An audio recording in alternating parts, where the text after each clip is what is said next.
주께서 오늘 하나님이 주시는 말씀 로마서 15장 17절부터 19절까지 함께 읽습니다. 그러므로 내가 그리스도 예수 안에서 하나님의 일에 대하여 자랑하는 것이 있거니와 그리스도께서 이방인들을 순종하게 하기 위하여 나를 통하여 역사하신 것 외에는 내가 감히 말하지 아니하노라.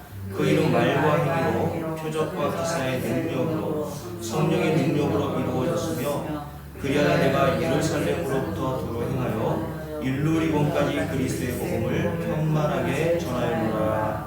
아멘.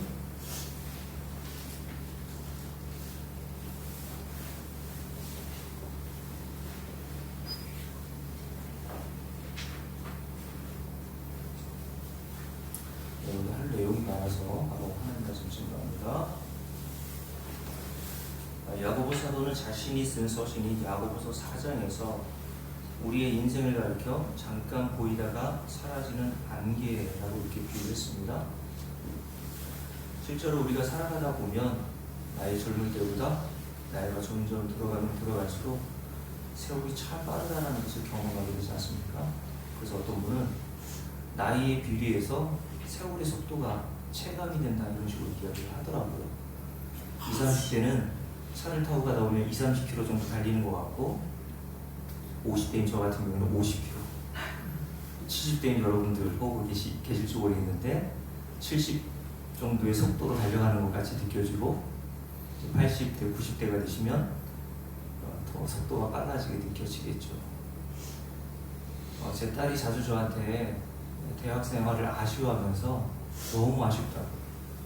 이제 대학교 3학년이고 내년이면 대학교 4학년인데 올해 이제 22살이거든요. 벌써 이제 내년이면 졸업반입니다. 그래서 저한테 아빠 왜 이렇게 시간과 세월이 빨리 가는지 모르겠다고. 제가 그래서 그 딸한테 이렇게 얘기했습니다. 너 인생이 즐겁구나. 왜냐하면 똑같은 시간이라도요. 인생이 좀 즐겁고 행복하면 그 시간이 참 빨리 가거든요. 근데 여러분 똑같은 시간이라도 저처럼 어렸을 때부터 좀 가정사가 원만하지 않으면요. 그 시간이 정말 안 가고 왜 이렇게 하루하루가 더디고 그 때문에 나이가 좀 빨리 결혼해가지고 어른이 됐으면 좋겠다라는 생각이 들었던 기억이 납니다. 우리 인생을 여러분 살아보시면 저보다 다 나이가 연장자신데 정말 성경의 말씀 그대로 야고보 사도의 말씀 그대로 우리 인생은 곧 사라지게 될 안개와 같다는 것을 경험하게 되지 않습니까? 이사야서 40장에 보면요. 또다시 우리의 인생을 뭐라고 비유냐면 들에 핀 꽃과 같이 금방 시든다라고 이렇게 표현했단 말입니다. 그러면서 야고보 4장이 뭐라고 했는지 아십니까? 이렇게 금방 사라지고 없어질 안개와 같은 인생인데 뭘 너희들이 이 생에서 얻었다고 자랑할 것이 있느냐라고 이야기를 하면서 이 세상에 금방 사라질 것들을 가지고 자랑하고 그리고 어깨가 이만큼 뽕이 올라가가지고 남들 앞에서 그렇게 교만을 떠는 사람들에 대해서 뭐라고 말하냐면 허탄한 자랑하지 말라고 했습니다. 허탄한 자랑. 그러면서 그 뒤에 이렇게 얘기했어요. 그 모든 이 세상 금방 사라지고 말 안개와 같은 이 세상 속에서 자랑하는 모든 세상의 자랑들을 허탄한 자랑이라고 말하면서 그 뒤에서 이러한 자랑은 악한 것이라고까지 얘기했단 말이에요. 근데 이런 허탄한 자랑을 교회 안에서도 요즘에 얼마나 많이 합니까? 그래서 사도 바울은 고린도후서 11장에 보면요. 이런 세상에 사라질 것들을 자랑하는 자들을 어리석다고 표현했어요. 근데 할 수 없이 고린도후서 11장에 보면요. 거짓 사도들이 세상의 것들, 자기의 명성, 거짓 사도들은 저 예루살렘 교회에서 추천서, 그러니까 위대한 사람, 이름만 들으면 알 수 있는 사람의 이름이 도장이 찍힌 그런 추천서를 들고 와서 야 사도 바울보다 우리가 더 훌륭해. 그러니까 사도 바울이 말한 복음은 복음이 아니야. 이런 명성이 있는 내가 전하는 복음이 진짜 복음이야 라고 이야기하는 그들 때문에 어쩔 수 없이 자신의 것들을 자랑하면서 자기를 가리켜 어리석지만 잠깐 내 말 좀 들어달라고 얘기했습니다. 그러면서 말하는 마지막 내용이 뭔지 아십니까? 내가 부득불 자랑할 것이 있다면 무슨 말이냐면 구태여 너희들이 나에게 뭐 자랑할 거 있습니까? 라고 물어본다면 뭐를 자랑하겠다고 말하는 줄 아세요?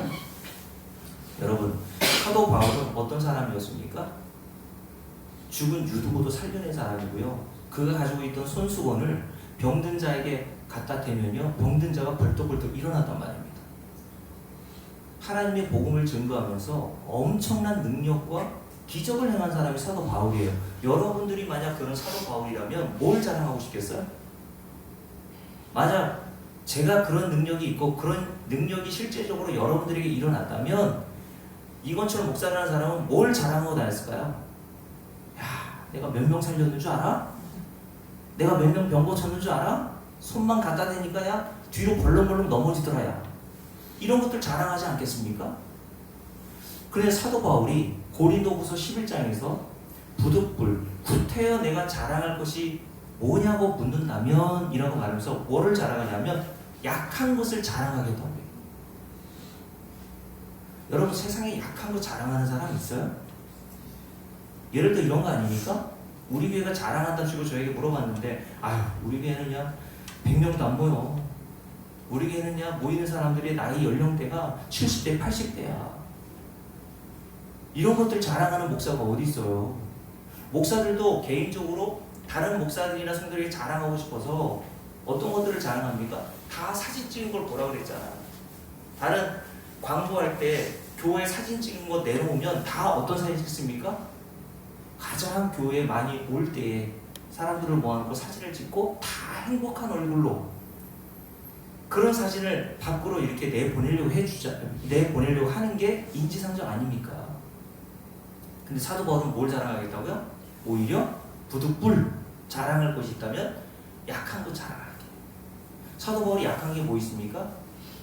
하나님 앞에 3번 병 낫게 해달라고 기도했더니 병이 안 났어요. 그게 안질인지 간질인지 모르겠어요. 그러나 상당히 복음을 증거하는데 장애가 되었기 때문에 3번 기도했다니까 딱 3번 기도했다는 게 아니라 여러 번 기도했다는 거거든요. 근데 하나님께서 그거 안 들어주신 걸 자랑하고 고린도 11장 맨 마지막에는 어떤 걸 얘기하냐면 내가 다메섹 도상에서 복음을 증거하다가 대적들에 의해서 생명의 위협을 그렇게 체험했을 때 내 생명을 부지하기 위해서 다메섹 성에서 빠져나올 때 광주리 타고 내려오면서 나 벌벌벌 떨었어. 그런 걸 얘기하더란 말입니다. 여러분, 그러니 세상에서 자랑하는 것과 교회 안에서 성도들이 자랑하는 것은 이렇게 다르단 말입니다. 여러분들이 도대체 세상을 살아가면서 이 안개와 같은 인생이라고 말하면서도 뭘 자랑하고 싶어요? 그러니까 교회 안에서는요, 다른 걸 자랑하는 게 아닙니다. 약한 건 뭡니까? 그래, 맞아. 내가 죄인 중에 괴수지. 내가 죽어 마땅한 죄인 맞아. 그런 걸 얘기하는 곳이 교회란 말입니다, 여러분.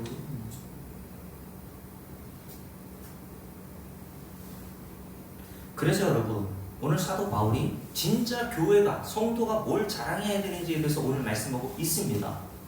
자, 오늘 본문 함께 읽어봅니다. 15장 17절 함께 읽겠습니다. 그러므로 내가 그리스도 예수 안에서, 자, 모든 성도는 그리스도 예수 안에 있는 자들이죠? 맞습니까? 그리스도 예수 밖에 있는 자들은 다 멸망, 구원받지 못한 자들이고 예수 안에 있는 자들, 예수 믿는 자들을 성도라고 한단 말입니다. 그러니까 예수 안에 있는지 없는지는 다른 것으로 구분하는 게 아니라 여러분과 제가 예수를 믿느냐 믿지 않느냐로 구분하는 거예요. 그러니까 저와 여러분이 예수 안에 있다면 반드시 이것이 자랑으로 나오게 돼 있단 말입니다. 사도 바울도 예수 그리스도 안에 있는 자였으니까. 그러면서 이렇게 얘기하죠. 다시요. 17절. 그러므로 내가 그리스도 예수 안에서 줄을 빡 뻗고 놓으세요. 뭐에 대하여 자랑한다고요? 하나님의 일에 대하여 자랑하는 것이 있거니와 라고 되어 있어요. 사도 바울이 뭘 자랑하고 싶다고요? 하나님의 일에 대하여 자랑하고 싶어 라고 얘기했단 말이죠. 그러면 여러분, 성경에서 말씀하고 있는 하나님의 일이 뭔 줄을 알아야 될 거 아닙니까? 도대체 하나님의 일이 뭡니까? 제 아내와 함께 성경이라고 하는 성경 일독 이렇게 가르치는 강사 자격증을 함께 땄던 사모님이 이런 말씀을 하시더라고요. 우리가 하나님의 일을 하면 하나님은 우리의 일을 하신다. 그래서 제가 그 사모님께 묻고 싶었어요. 그럼 도대체 하나님의 일이라는 건 뭡니까? 내가 하나님의 일을 하면 하나님이 내 일을 해주신대요. 많은 사람들이 이게 성경적이라고 생각하는데 사실은 저는 성경적이 아니라고 봅니다. 내가 하나님의 일을 하면 그 보상으로 하나님의 내 일을 해주는 게 맞아요? 모든 게 은혜라면서요. 하나님과 저와 여러분의 관계는요, 거래의 관계가 아니라니까요. 맞습니까? 하나님께 거래하려고 하지 마세요. 내가 이렇게 하면 하나님이 이렇게 해주시겠지. 그건 거래지 않습니까, 여러분? 하나님과 우리와의 관계는 거래의 관계가 아니라니까요. 모든 게 다 하나님의 그냥 은혜로 주어지는 거예요. 우리가 뭐 하나님의 일을 대단한 걸 해서 뭔가 받는 게 아니라 받을 수 없는 자들에게 주어지는 게 은혜인 것처럼 하나님께서 저와 여러분에게 받을 수 없는 자격과 조건이 안 되는 자임에도 불구하고 무상으로 모든 은혜를 베풀어 주시는 거라니까요. 그러니까 많은 사람들이 도대체 성경에서 말씀하고 있는, 오늘 사도 바울이 로마서 15장 17절에서 말씀하고 있는 하나님의 일이 뭔지도 모르고 하나님의 일을 하겠다고 나선단 말이에요. 보통 사람들이 여러분 하나님의 일이라고 했을 때 어떤 걸 하나님의 일로 봅니까? 교회에서 전도 많이 하고 헌신하고 교회에서 충성하고 건축하고 담임 목사 말 잘 듣고 순종하는 것을 하나님의 일이라고 생각하죠. 그게 잘못됐다는 얘기는 아닙니다. 오해하지 마세요. 그거 하지 말라는 말도 아니고 하세요. 근데 여러분 마태복음 7장에 보면 예수님께서 이런 말씀하셨죠. 그날에 많은 사람들이 내게 와서 자기가 한 일에 대해서 자랑할 거라고 말씀하시면서 어떤 사람은 주의 이름으로 귀신을 쫓아냈다고도 하고 어떤 사람은 선지자로 목사와 같은 저와 같이 말씀을 증거하는 역할을 했다라고 이야기도 하고 어떤 사람은 병 고치는 권능을 행했다고 많은 사람들이 나에게 올 것이라고 이야기하시면서 그들이 그 일을 하면서 어떤 일로 생각했을까? 이게 하나님의 일이겠지. 그러니까 나는 하나님의 큰 일을 한 자야. 그러니까 나에게 그 보상으로 뭔가를 주세요 라고 이렇게 나왔던 겁니다. 여러분 그냥 평범한 이건철 목사와 같은 사람보다 얼마나 큰 일을 한 사람들입니까? 귀신도 쫓아내, 병도 고쳐. 그러면 그런 자들을 하나님이 기뻐하시면서 두 손 두 발 들고 반가이 맞이하셔야 되는데 주님이 뭐라고 하셨어요? 그날에 내가 그들에게 이르기를 이 불법을 행하는 자들아 내게서 떠나가라. 내가 너희를 도무지 알지 못한다. 이들이 얼마나 깜짝 놀랐을까요?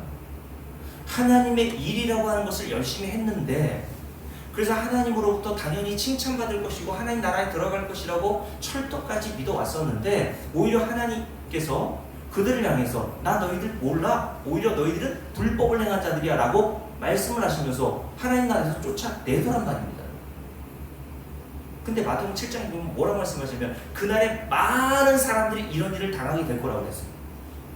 그 많은 사람들이 교회 밖에 있는 사람들이겠어요? 교회 안에 있는 사람이란 말입니다. 그러면서 주님께서 뭐라고 말씀하십니까?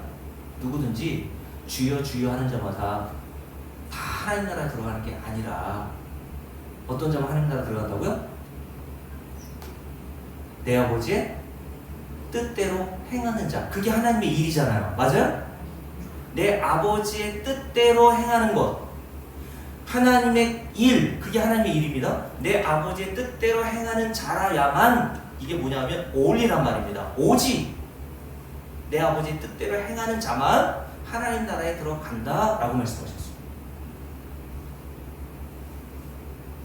그러니 여러분 우리가 교회 다니면서 정말 하나님의 일이 뭔 줄 알고 하나님의 뜻이 무엇인지를 알고 신앙생활하는 것이 얼마나 중요한 일입니까 여러분?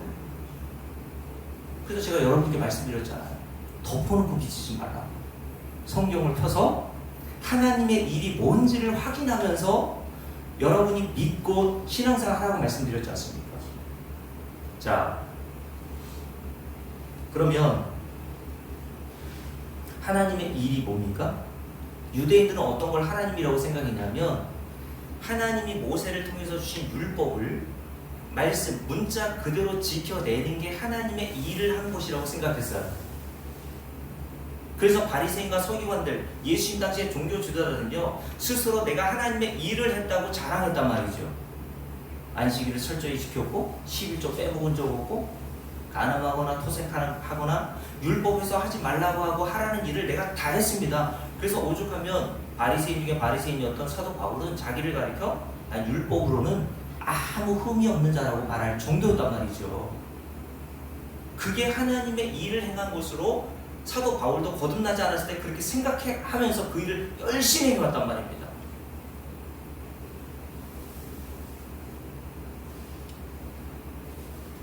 그러면 하나님의 일은 도대체 무엇입니까, 여러분? 하나님의 일이 무엇인지 여러분들이 정확히 알기 위해서는요, 요한복음 6장을 보면 됩니다.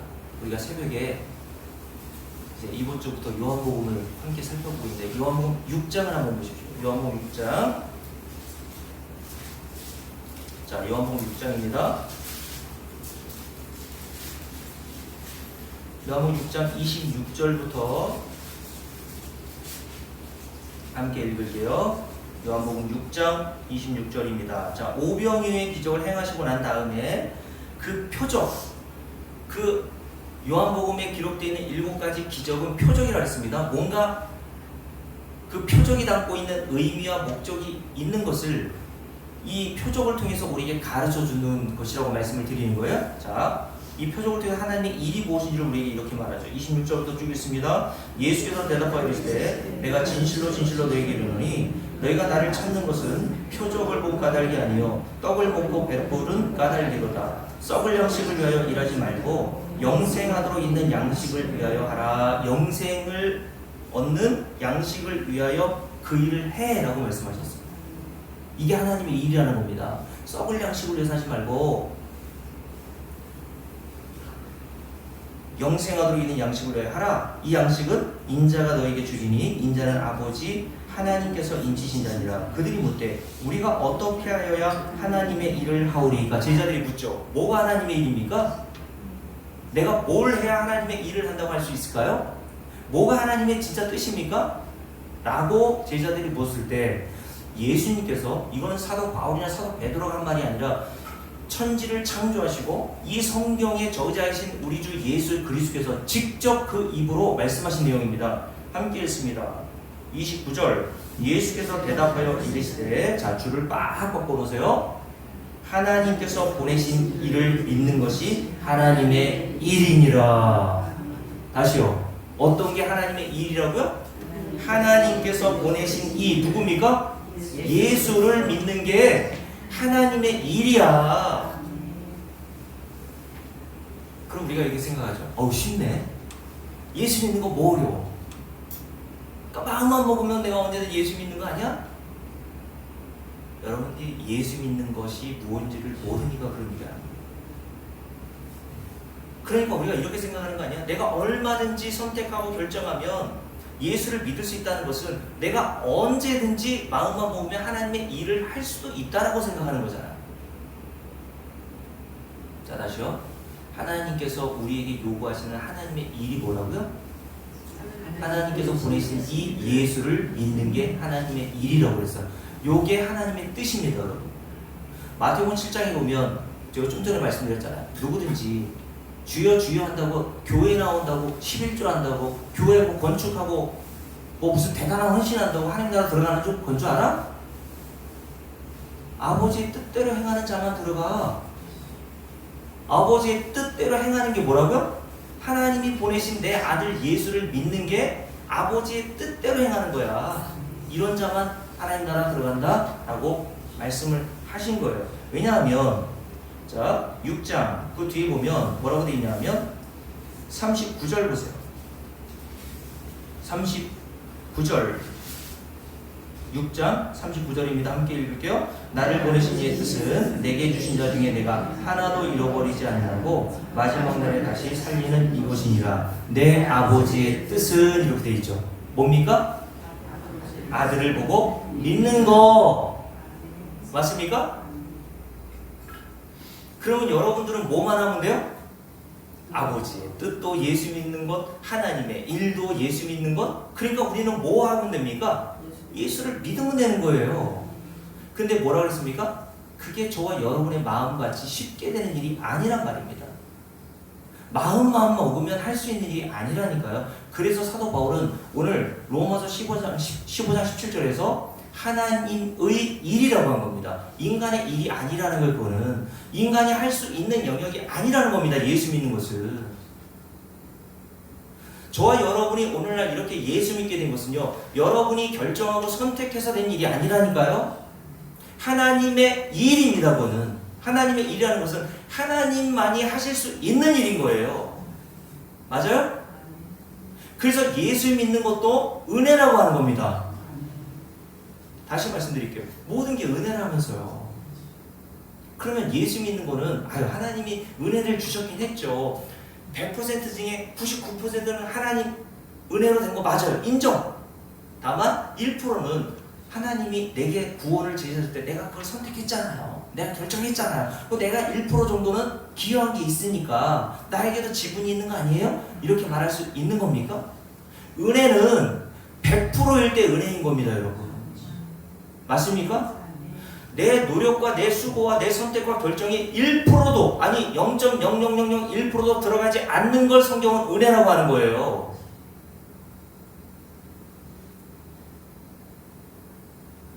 여러분, 왜 우리가 예수 믿는 것, 즉 하나님의 일과 하나님의 뜻을 내 수고와 노력과 선택과 결정으로 되는 것이 아니라고 말씀드리는 줄 아십니까? 고린도후서 4장을 볼게요. 고린도후서 4장을 보세요. 고린도후서 4장입니다. 자, 고린도후서 4장.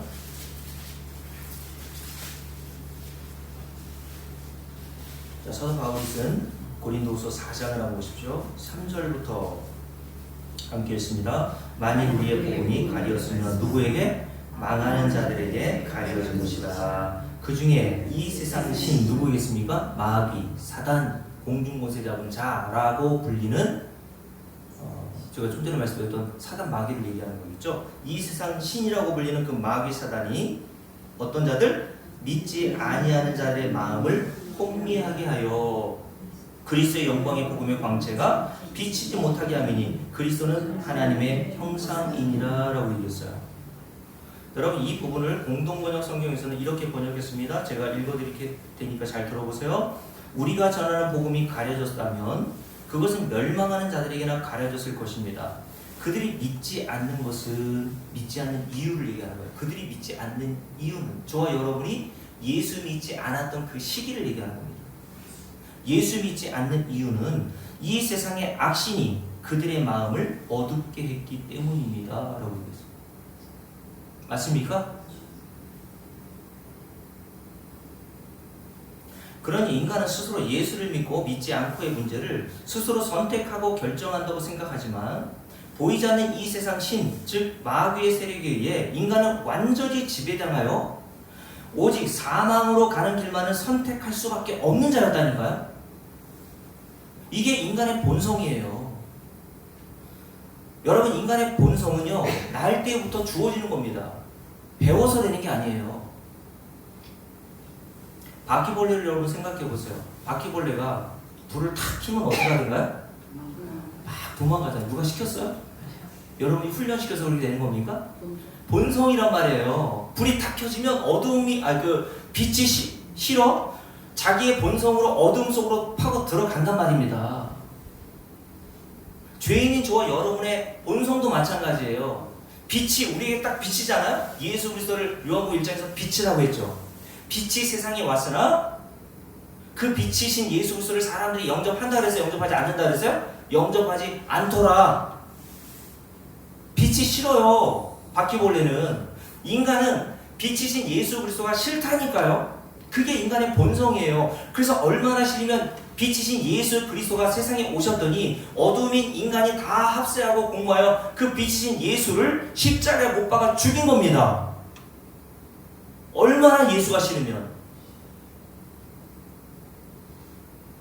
그게 저와 여러분이 한 일이고 평생토록 저와 여러분이 예수를 믿을 수 없는 이유입니다.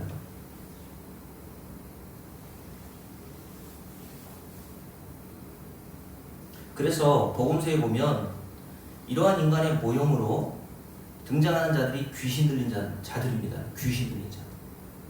자, 마태복음 12장을 볼까요? 마태복음 12장에 보면요, 예수님께서 귀신 들린 자를 만나시는 장면이 기록되어 있죠. 마태복음 12장입니다. 자, 12장 22절부터 예수님께서 귀신 들려 22절 함께 읽어봅니다. 그때 귀신 들려 눈 멀고 말 못하는 사람을 데리고 왔거늘 예수께서 고쳐주시매 그 말 못하는 사람이 이제 말하며 어떻게 됐다고요? 보게 된지라 라고 얘기했어요. 여러분, 예수님께서 행하시는 모든 기적은요, 표적이라고 했습니다. 표적은 뭐라 그랬어요? 손가락과 같은 역할이라고 했습니다. 이 기적 자체가 중요한 게 아니에요. 어떤 목사는 바로 이렇게 귀신을 내쫓아야 되는 일을 해야 되는 사람을 생각하는데 아닙니다, 여러분. 이 표적을 통해서 우리 주님께서는 뭔가 손가락과 같은 역할로 우리에게 가르치고 있는 의미와 목적하신 바가 있다니까요. 여러분, 이사야서 6장에 보면 하나님께서 구약의 이사야 선지자를 이스라엘 백성들에게 보내시면서 하신 말씀이 뭔지 아십니까? 야, 내가 너에게 보내는 그 이스라엘 백성들의 상태가 어떤 줄 알아? 네가 하나님의 말씀을 그들에게 증거하잖아? 그러면 그들이 보기는 보아도 보지 못하고 듣기는 들어도 듣지 못할 거야 라고 말씀을 하셨단 말이에요. 이게 인간의 상태라니까, 여러분. 인간은 복음을 들어도 복음을 깨달을 능력이 없어요. 고린도서 4장 우리가 살펴봤잖아요. 이 세상의 악신, 이 세상을 장악하고 있는 마귀라고 하는 이 영적인 존재가 인간의 믿지 않는 자들의 마음을 완전히 장악하고 있기 때문에요, 거기에서 인간은 스스로 벗어날 길이 없단 말입니다. 그것을 보여주시기 위한 모형으로 오늘 귀신 들려 눈 멀고 말 못하는 사람이 등장하는 겁니다. 이 사람의 능력으로도 벗어날 수 없었고, 이 귀신 들린 자를 낳아준 부모도 있을 것이고 형제도 있을 거고 친구도 있을 거 아니겠습니까? 그런데 이 사람을 낳아준 부모도 형제도 귀신이 장악하여 이 사람을 못 보게 하고 말 못하게 하는 그 비참한 실상으로부터 건져낼 수 있는 사람은 아무도 없었어요. 그런데 누가 하십니까? 이 일을? 예수께서 하시더란 말이에요. 여러분, 저와 여러분이 예수 믿게 된 거는요, 하나님의 일이라고 했잖아요. 하나님만이 하실 수 있는 일. 귀신 들린 자를 누가 고칠 수 있고 누가 그 속을 장악하고 있는 귀신을 내어 쫓을 수 있는 능력이 있나요? 천지를 창조하신 하나님밖에 없어요. 그러니까 저와 여러분 마음에 믿지 않았을 때 그 악한 마귀의 세력으로 장악되어 있는 저와 여러분을 누가 건져내요? 하나님의 일, 즉 예수 믿어 영생에 이르게 할 수 있어요? 하나님밖에 하실 수 하나님밖에 그 일을 하실 수 없다니까, 여러분. 그래서 그 모형으로 오늘 이 사건을 통해서 우리에게 보여주시는 겁니다. 그러면서 주님께서 이런 말씀하시죠? 자, 오히려 이 일을 행했더니 이 사건을 본 바리새인과 서기관들이 예수님을 뭐라고 하냐면 귀신의 왕, 너 미쳤구나, 바알세불, 이렇게 비난하고 조롱합니다. 그때 예수님께서 이런 말씀하시죠? 28절 12장 28절입니다. 함께 읽을게요. 그러나 내가 하나님의 성령을 힘입어 귀신을 쫓아내는 것이면 하나님의 나라가 이미 너희에게 임하였느니라. 아멘. 여러분, 저와 여러분이 예수를 믿게 되었다는 것은요, 여러분 안에 그리고 제 안에 장악하고 있었던 그 마귀가 쫓겨나 하나님의 나라가 이미 된 상태가 된 거예요. 맞습니까? 하나님의 나라는 내가 들어가는 게 아닙니다. 즉 예수 믿는 거는 내 노력과 내가 뭔가 선택하고 결정해서 되는 일이 아닌 거예요. 하나님 나라는 임하는 겁니까? 내가 가는 겁니까? 오늘 말씀이 뭐라 그랬어요? 하나님의 나라가 너희에게 이미 임하였느니라. 임하는 거 뭐예요? 위에서 아래로 이렇게 우리에게 침노하여 들어오신다는 이야기를 하시는 거예요. 이게 하나님 나라가 너희에게 임했다라고 하는 뜻인 것처럼 우리가 예수 믿어 생명을 얻고 영생을 얻고 구원을 얻는 것은 내가 발버둥 치고 힘써서 된 일이 아니라 하나님께서 우리 안에 찾아오셔서 행하신 일로 저와 여러분이 예수 믿고 영생을 얻고 구원을 얻게 되었다는 것을 말씀하고 있다는 거죠. 저와 여러분이 어떤 존재였다고 말씀합니까? 자, 29절 함께 읽습니다. 사람이 먼저 강한 자를 결박하지 않고서, 여기서 강한 자는 누굴까요? 귀신을 얘기하는 거죠. 이 세상 신, 마귀, 사단, 모든 인간은 이 강한 자에게 완전히 장악당해 있다고 말씀드렸죠. 먼저 강한 자를 결박하지 않고서 어떻게 그 강한 자의 집에 들어가 그 세간을 강탈할 수 있겠느냐. 여기서 세간은 누굴 얘기하는지 아십니까? 저와 여러분을 얘기하는 거예요. 세간은 살림살이라는 뜻입니다. 그죠? 세간살이, 그죠? 살림살이. 살림살이가 뭔지 아세요? 내가 마음만 먹으면 언제든지 꺼내서 쓸 수 있는 게 살림살이에요. 내 거니까. 근데 저와 여러분이 누구의 세간살이었다고요? 강한 자, 마귀의 세간살이었다니까요. 그러니까 모든 인간은 하나님이 개입하시기 전까지는요, 다 마귀의 종이 되어 살 수밖에 없어요. 마귀의 종이 된다니까 무슨 도둑질하고 무슨 이상한 짓 하고 그런 게 아니에요. 예수를 믿는 게 아니라 자기를 믿고 사는 겁니다. 여러분, 저희 아버지도 돌아가실 때쯤 돼서 예수 믿고 돌아가셨는데, 돌아가시기 전까지는요 자기를 믿고 사시다. 자기가 신이지 뭐요? 내 주먹을 믿고 살겠다는 거죠. 그러니까 저는 이 세상에는요 무신론자가 없다고 봅니다. 무신론자는 없어요. 자기가 하나님이죠. 나를 믿고 사는 게 자기가 하나님처럼 우상을 섬기고 사는 거 아닙니까?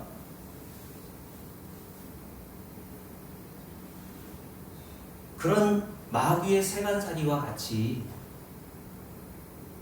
마귀에 완전히 종속되어 장악되어 있었던 저와 여러분이었다는 것을 오늘 말씀을 통해서 우리에게 보여주는 것인데, 함께 읽어봅니다. 30절, 자 29절 다시 읽을게요. 사람이 먼저 강한 자를 결박하지 않고서 어떻게 그 강한 자의 집에 들어가 그 세간을 강탈하겠느냐. 결박한 후에야 그 집을 강탈하리라. 누구를 결박한 후에야? 그렇죠. 저와 여러분을 장악하고 있었던 그 마귀를 제압하여 주님께서 쫓아내시고 난 다음에야 우리가 예수를 믿어 영생을 얻을 수 있다는 얘기를 하는 거예요. 그러니까 마귀의 세간살이인 저와 여러분, 강한 자가 우리를 다스리고 있었는데 이 세상에서는 그 마귀보다 더 강한 자가 없기에 우리는 그 마귀의 손아귀에서 벗어날 수 없는 자였죠. 그러니까 어떤 자가 오셔야 돼요? 더 강한 자가 오셔야 된단 말입니다. 근데 그 마귀보다 더 강한 자는 누구밖에 없어요? 하나님밖에 없어요. 그래서 하나님께서 그 마귀의 세간살이인 저와 여러분을 강탈하여 빼앗아 오신 거란 말입니다, 여러분. 그게 구원인 거예요, 여러분. 우리가 좀 벗어나고 싶어가지고 나 좀 도와주세요, 나 좀 살려주세요, 그렇게 원하기 전에 주님께서는 일방적으로 저와 여러분에게 찾아오셔서 마귀의 손아귀에 완전히 사로잡혀 있었던 줄도 모르고 사망으로 달려가고 있는 줄도 모르고 살아가는 저와 여러분을 그 마귀의 손에서 빼앗아 오셔서 하나님의 자녀로 삼으시더라는 겁니다, 여러분. 이게 뭐예요? 이게 구원인 겁니다, 여러분. 이게 하나님이 성도에게 하신 일이에요. 사도 바울이 로마서 15장 17절에서 뭘 자랑하겠다고요? 하나님의 일을 자랑하겠다고 했죠. 자기가 한 어마어마한 일을 자랑하는 게 아니라 요거 자랑하겠다는, 하나님이 나에게 이 일을 안 해줬으면 나 어떻게 할 뻔했나? 사도 바울이 이런 방식으로 예수를 믿어 구원을 얻은 것처럼 모든 성도들은 이런 방식으로 하나님께서 저와 여러분에게 행하신 일로 말미암아 강한 자였던 마귀의 세력으로부터 자유함을 얻어 하나님의 자녀가 된 줄로 믿습니다. 그러니까 저와 여러분 뭘 자랑해야 돼요? 이거 자랑하란 말입니다, 여러분. 하나님이 우리에게 행하신 일 자랑하란 말이에요. 그래서 고린도서 4장을 다시 넘어가 볼게요. 4장, 우리가 좀 전에 살펴봤던 고린도후서 4장을 보세요. 사도 바울이 이 세상 신에 완전히 종속되어 장악당하여 있었던 인간이 어떻게 예수 믿어 구원을 얻게 되었는지에 대한 말씀을 이렇게 설명하죠. 4장 6절입니다. 함께 읽겠습니다. 어두운 데 빛이 비치라 말씀하셨던 누가요? 그 하나님께서, 천지를 창조하신 그 하나님께서 어떻게 하셨어요? 예수 그리스도의 얼굴에 있는 하나님의 영광을 아는 빛을 저와 여러분의 마음에 비추셨느니라. 그 덕분에 너희들이 예수 믿게 된 거야. 까불지 말고들아. 이런 얘기 하시는 거죠. 니들이 뭘 자랑할 게 있어. 네가 예수 믿은 게 다 하나님이 하신 일 덕분인데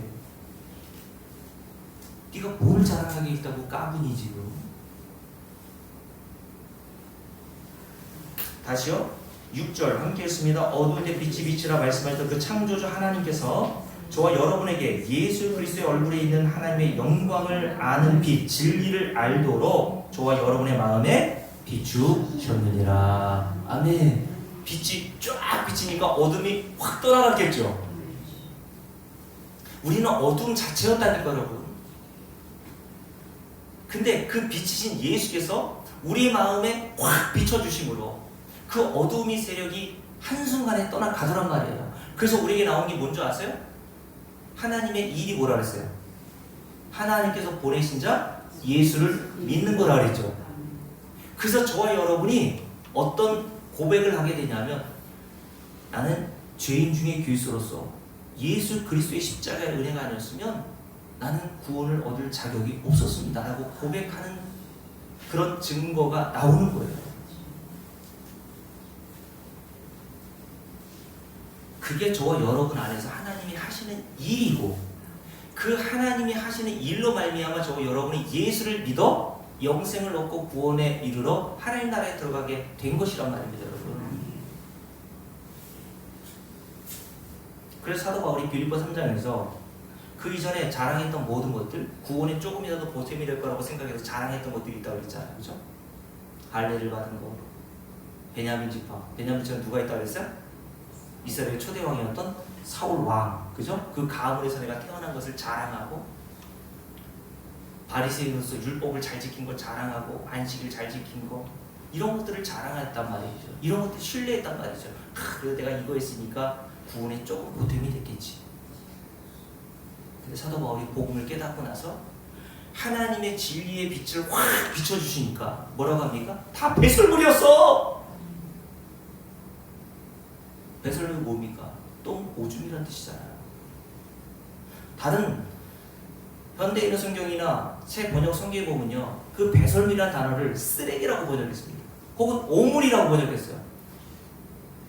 야, 내가 이렇게 가치 있게 생각했던 그 모든 자랑했던 것들이 다 오물이었고 쓰레기였고 배설물, 똥오줌이었네? 그래서 지난주에도 말씀드렸잖아요. 목사 가문, 장로 가문, 몇 대째 예수 믿는 거, 그게 여러분의 구원과 영생에 무슨 관계가 있습니까? 그게 하나님의 일이에요? 하나님의 일과 구원은 관계가 없는 거잖아요. 그거 자랑하지 말라 그랬잖아요. 그런 자랑은 다 어떤 자랑? 허탄한 자랑. 야고보서 4장. 그 모든 자랑이 다 악하다. 사도 바울이 배설물처럼 여기는 걸 왜 자랑합니까? 배설물은 여러분의 집에 들어갈 수 있어요, 없어요? 없잖아요. 옛날에, 요즘에는 다 현대식 뭐 아파트에 사시고, 저희 또 뭐 단독주택이지만, 요즘에는 다 화장실이 집 안으로 들어와 있지만, 예전에는 다 화장실이 어디 있었어요? 그죠? 바깥에. 그 변소라고 했죠, 변소. 그죠? 그래서 저도 어렸을 때 생각하면 참 제일 가난한 집에 살아가지고, 예전에 그 변소에서 그 이렇게 배설물 이렇게 쌓아놓은 거 그냥 밭에다 막 그냥, 아세요, 여러분?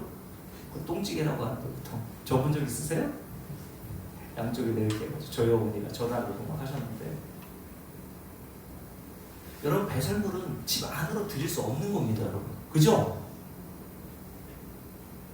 그래서 신명기 23장을 볼까요? 신명기 23장을 볼게요. 이런 모형으로 신명기 23장에 보면요, 뭐라고 말씀하셨냐면, 신명기 23장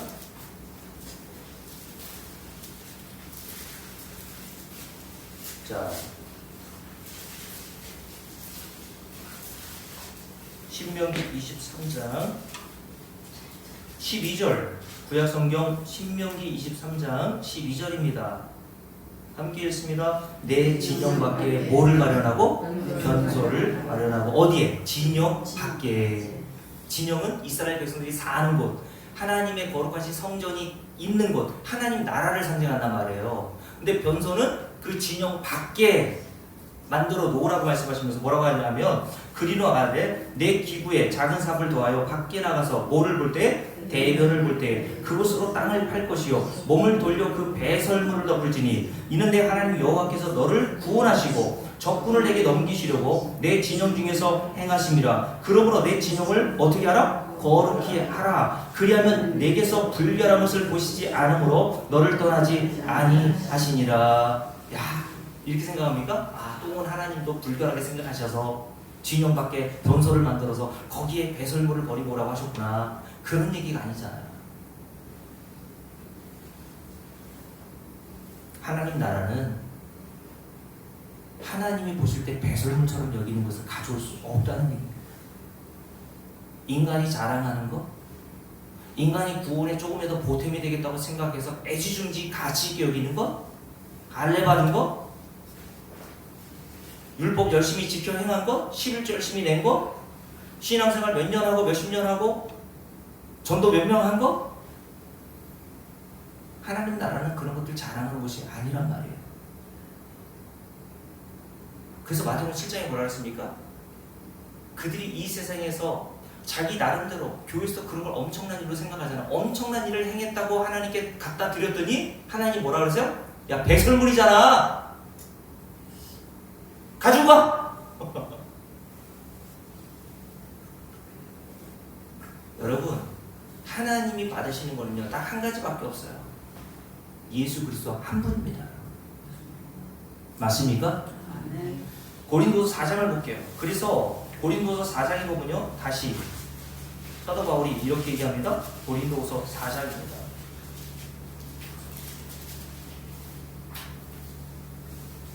자, 이렇게 하나님께서 빛을 비춰주셔서 예수 믿게 된 자들은요, 예수 그리스도를 어떻게 여깁니까? 7절 함께 했습니다. 우리가 이 보배를, 여기서 보배 누굴 얘기할까요? 예수 그리스도를 말한다고 말씀을 드리는 거예요. 이 보배를 어디에? 질그릇, 저와 여러분이란 말입니다. 질그릇은 아무 쓸모가 없는 거, 가치 없는 걸 얘기하는 거예요. 질그릇에 어떻게 했다고요? 가졌으니 이는 심히 큰 능력은 하나님께 있고 우리에게 있지 아니함을 알게 하려 함이라. 아멘. 예수 그리스도를 보배로 알아먹는 자는 자기 능력으로 된 일이 아니라 하나님이 행하신 일로 말미암아 너희가 예수를 보배로 알게 된 거야. 하나님은 너희들에게 다른 걸 원하지 않으셔. 보배이신 예수 들고 오란 말입니다. 하나님께서 가치 있게 여기시는 분은요, 자기 아들 예수밖에 없다니까요, 여러분. 그래서 주님께서 세례받고 올라오실 때 요단강에서 뭐라고 했습니까? 하늘에서 음성이 들렸다고 했죠. 이는 내 사랑하는 아들이요 내 기뻐하는 자라. 너희는 내 아들 예수의 말을 들어.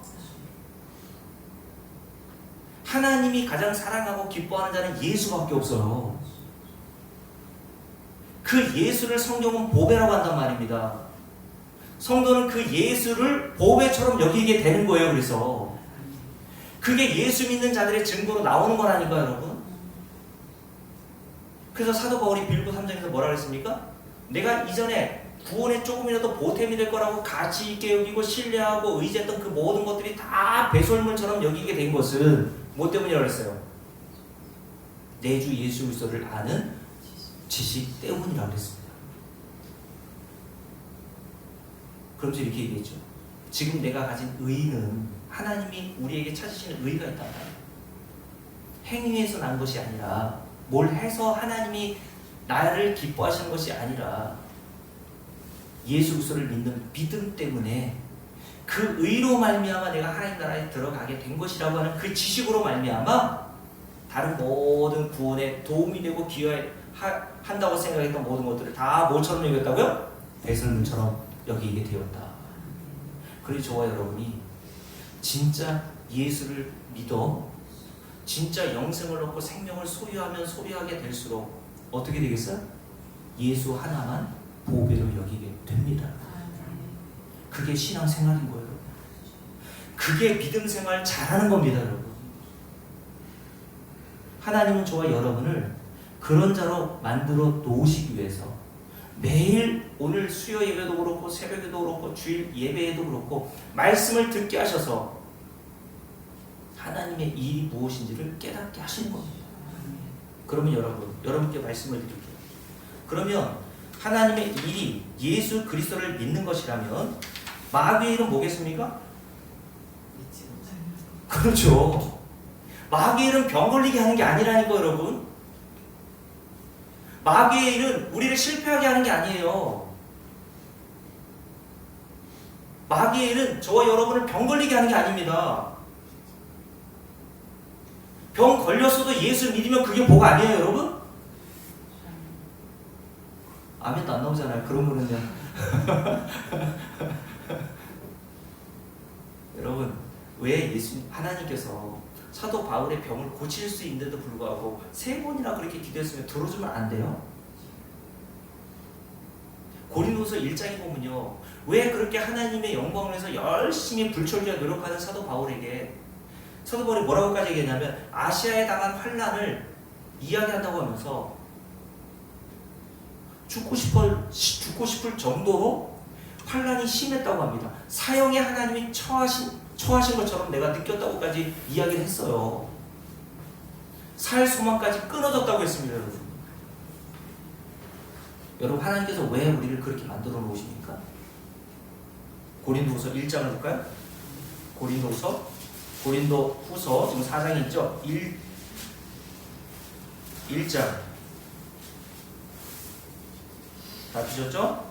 함께 읽습니다. 형제들아 1장 8절입니다. 함께 읽을게요. 형제들아 우리가 아시아에서 당한 환난을 너희가 모르기를 원하지 아니하노니 힘에 겹도록 심한 고난을 당하여 뭐까지? 살 소망까지 끊어지고. 여러분 이런 자리에 있고 싶어요? 있고 싶지 않아요? 이런 자리에 있는 건 저주입니까? 복입니까? 우린 다 저주라고 생각하잖아요. 그죠? 누가 원해요? 예수 믿으면 다 만사형통하고 몸 건강하고 자식들 잘 되기를 원하지. 근데 하나님께서 저와 여러분 정도는 이런 상황에 처하게 하셔서 할 말이 없잖아요. 뭘 한 일이 있어야죠. 근데 사도 바울은 엄청난 복음을 위해서 헌신을 했던 자 아닙니까? 그런데도 불구하고 살 소망까지 끊어지게 하셨다니까요. 이유가 뭡니까? 함께 읽습니다. 우리는 우리 자신이 사형 선고를 받은 줄 알았으니 이는 왜냐하면 그 이유예요. 함께 읽습니다. 우리로 자기를 의지하지 말고 오직 죽은 자를 다시 살리시는 누구를? 하나님만 의지하게 하심이라. 아멘. 이게 복이란 거 아닙니다, 여러분. 살 소망까지 끊어지지 않고 잘 먹고 잘 사는 게 복이 아니라 우린 다 그런 복을 원하잖아요, 세상에서. 그러나 예수 믿고 저도 목회하면서 뭐 가면 갈수록 뭐 별로 되는 게 없어요. 그럴 수 있지 않습니까, 여러분? 예수 믿는다고 다 건강합니까? 그렇지 않을 수 있잖아요. 정혜도 목사님이 올해 초반인가요? 작년인가요? 김영삼 대통령 부인 손명숙 여사 감리교 권사님이신데 그분이 돌아가셨을 때 종문을 가셨나봐요. 그러면서 인터뷰하는 장면을 제가 봤거든요. 그러면서 인터뷰하면서 유가족들을 위로한답시고 이런 얘기를 하시더라고요. 자기 어머니도 돌아가셨는데 돌아가시고 나시니까 자기뿐만 아니라 후손들이 더 잘 된다는 거예요. 그래서 그 이유를 이렇게 설명하시더라고요. 어머니가 땅에서 기도할 때는 그래도 잘 됐는데 어머니가 돌아가셔가지고 하늘에서 기도하니까 더 잘 된다는 거예요. 그러니까 손명숙 권사님 어머니가 돌아가셔서 하늘에서 기도하니까 당신들 자손들 더 잘 된 거야. 우리 교회에서는 이 정도는 아멘 안 하잖아요. 그죠? 저는 그런 얘기 들으면서 이런 생각이 들어요. 우리 어머니는 도대체 하늘에서 뭐 하시는 건가? 아니 땅에서도 그렇게 기도 안 해가지고 그냥 아들 목사 돼가지고 겨우 이 정도 모이는데 말이야. 저희 어머니는 근데 기도 엄청 하셨던 분이거든요. 여러분들 신앙생활 정도는 될 것도 아니에요. 저희 어머니는 극한 상황에서도 새벽 예배 6km 되는 교회를 매일 뛰어다녔습니다. 그리고 재활용 분리수거 아시죠? 그 쓰레기 분리하면서 하루에 60만 원 받아가면서 3남매를 키우셨습니다. 거기에서도 11조 꼬박꼬박 드리시고요. 주일 예배, 수요 예배, 새벽 예배 빠지지 않고 열심히 그렇게 기도 생활하시고 신앙생활 하셨던 분이거든요. 그렇게 열심히 기도하시고 이제 하늘에서도 저를 위해서 기도하실 텐데 왜 제 모양은 이 모양 이 꼴입니까, 여러분? 여러분, 인간이 행위에 의해서 하나님이 뭘 줄지 말지를 선택하십니까, 여러분? 다시 말씀드려요. 모든 게 은혜라면서요. 여러분, 때로는 안 되는 게 은혜일 수 있는 겁니다. 여러분들이 아픈 게 은혜일 수가 있는 거예요. 그래야 인간은 교만을 꺾고 누구를 의지합니까? 예수를 의지한단 말이에요. 여러분들이 지금처럼 옛날부터 지금까지 잘 돼 온 일들로 가득하다고 생각해 보세요. 우리 박근당 목사님 왜 예수 믿게 되었습니까? 얼마나 힘들고 그냥 마음 들고 오셨으면 예수라도 붙들기 위해서 나온 거 아니에요? 그러니까 요즘에 또 살만하시죠, 그죠? 그냥 있어도 그만 없어도 그만 그겁니까? 우리가 왜 기도 잘 안 하는 줄 아십니까? 아이 기도 안 해도 뭐 병원 가면 되고 뭐 돈 있는데 뭐 의지할 게 너무 많아요. 그런 자신을 바라보고 하나님 앞에 회개하란 말입니다, 여러분. 하나님의 일이 뭡니까, 여러분? 마귀의 일이 멸하기 위해서 예수님께서 오셨다는데 마귀의 일이 뭐라고 했어요? 예수 의지하지 않도록, 너 자신을 의지하도록, 네 돈 의지하도록, 네 건강 의지해, 네 남편 의지해, 네 자식 있잖아. 그게 마귀의 일이라니까, 여러분. 그래서 저는 복음을 깨닫고 나서 이 모양 이 꼴로 살아도 너무 감사해요. 이 모양 이 꼴로 살아고 이 모양 이 꼴로 목회해도요. 오직 예수를 의지하게 되는 게 하나님의 일이고 그것으로 우리가 하나님 나라 들어가는 거 아니에요? 그 일이 저와 여러분에게 일어났고 그래서 저와 여러분이 예수 그리스도 한 번만을 꽉 붙들고 나의 보배로 여기어 가고 있다면 그게 하나님이 저와 여러분에게 주신 진짜 복이라니까, 여러분. 그 복을 여러분과 제가 알아가기를 주의 이름으로 축복합니다. 그래서 저와 여러분은 이런 보배이신 예수를 만난 자신을 깨닫고 뭘 자랑한다고요? 나를 이렇게 예수를 보배로 알게 하시고 예수 그리스도의 십자가를 막 꼭 붙들게 하시는 그 하나님의 일을 자랑하는 거예요. 다 이게 하나님의 내게 주신 은혜로 된 일이구나, 이게. 그러니까 저와 여러분 마칠게요. 이 자리에 여러분들이 여러 우여곡절, 여러분들의 삶을 제가 뭐 다 아는 건 아니겠지만 저보다 우여곡절 많은 분들이 있을 거 아닙니까? 우리 최동수 권사님도 그러셨을 것 같고요, 그죠? 오늘 사도 바울도 그랬다니까. 살 소망까지 끊어졌대잖아. 이게 무슨 말이에요? 한마디로 죽고 싶었어 나. 왜 그렇게 내버려졌다고요? 하나님만 의지하도록. 인간은 그렇지 않으면 교만하다니까. 그러므로 하나님의 백성이 저와 여러분이라면 하나님은 저와 여러분 안에서 어떤 일을 하실까요? 하나님의 일을 하시겠죠. 그 하나님의 일이 뭐라고요? 내 아들 예수 믿어야지. 그래서 여러분의 자식들이 그렇게 속썩이는 겁니다. 예수 믿고 살아. 그게 진짜 복입니다, 여러분. 이런 복을 여러분들이 알고 그 복을 주신 하나님, 그 하나님의 일을 자랑하며 살게 되기를 주의 이름으로 축복합니다. 기도합시다. 찬송가 615장 찬송하고 오늘 예배 마칩니다. 찬송